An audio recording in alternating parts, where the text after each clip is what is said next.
Elsewhere, the security forces in Mali say they've killed 5 militants who were involved in an attack on a luxury resort outside the capital, Bamako.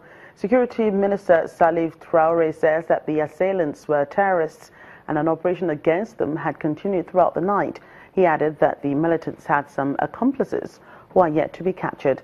On Sunday, the security forces announced the rescue of more than 30 people.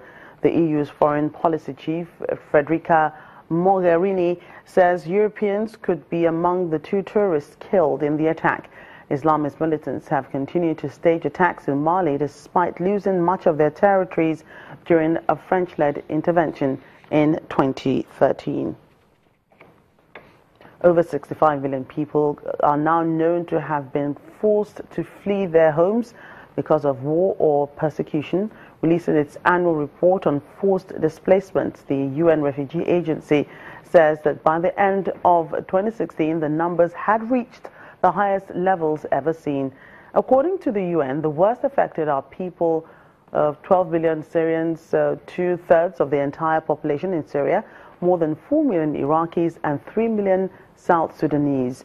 The UN says these staggeringly high figures point towards a global inability to solve conflicts. Well, children who make up a majority of the 1.8 million people displaced by ongoing fighting in South Sudan have arrived in camps in neighboring countries unaccompanied, leaving them vulnerable to abuse and exploitation. At least 9,000 lone miners have registered in Uganda, and agencies say the numbers are expected to rise. Children make up majority of the 1.8 million people displaced by fighting in South Sudan. Most refugees from South Sudan head to Uganda, which allows them free movement, the right to work and access public services such as education and healthcare. United Nations agencies are struggling to cope with the influx and have already increased their 2017 appeal for South Sudan's refugees, saying they need at least $1.4 billion to help support those fleeing fighting.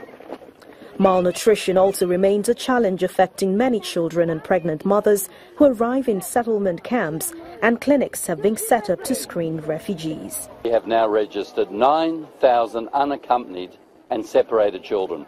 Children who don't know if their parents are alive or dead, who are just told to follow the crowd coming from South Sudan here. Over 75,000 unaccompanied children from South Sudan remain in camps in Uganda, Kenya and Ethiopia, where they are separated from their families. World Food Program has not been able to receive enough food items. Therefore, instead of giving refugees 100% food ration, we have to go to 60. As you are sensitizing them that you are going to get 60% of your normal ration, they say again, let's cut it with another 30. You know, it is disturbing.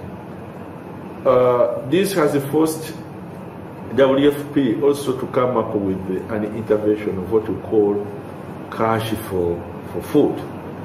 That instead of getting food, which is not available, World Food Program may have the money to buy what? The food, but there's no food on the what? On the market. Those militias, those with weapons, actually have to lay them down and say the suffering of these people, the stories of rape, of death on the way, of children who've arrived barefooted, have walked all that distance with their clothes in tatters and are malnourished, must stop. The stories I'm seeing is why we must get peace and a final peace agreement in South Sudan. The fighting has caused the biggest refugee exodus in Africa since the 1994 Rwandan genocide, and the United Nations said in December it had evidence of ethnic cleansing by both government forces and rebels, with soldiers showing callous disregard for civilian life. Kenya's Union of Journalists has threatened to call a demonstration against media intimidation following the arrest of a journalist, Walter Menya, from the respected Daily Nation newspaper. According to the paper, Mr. Menya is accused of allegedly soliciting to write a damaging story on the police. Police allege he received $350 through a mobile transfer service and was arrested when he went to collect a further $200. He is currently appearing in court. Still to come on the program. Burkina Faso restaurant Capucine reopens after a year and a half of being shut. That's in a moment.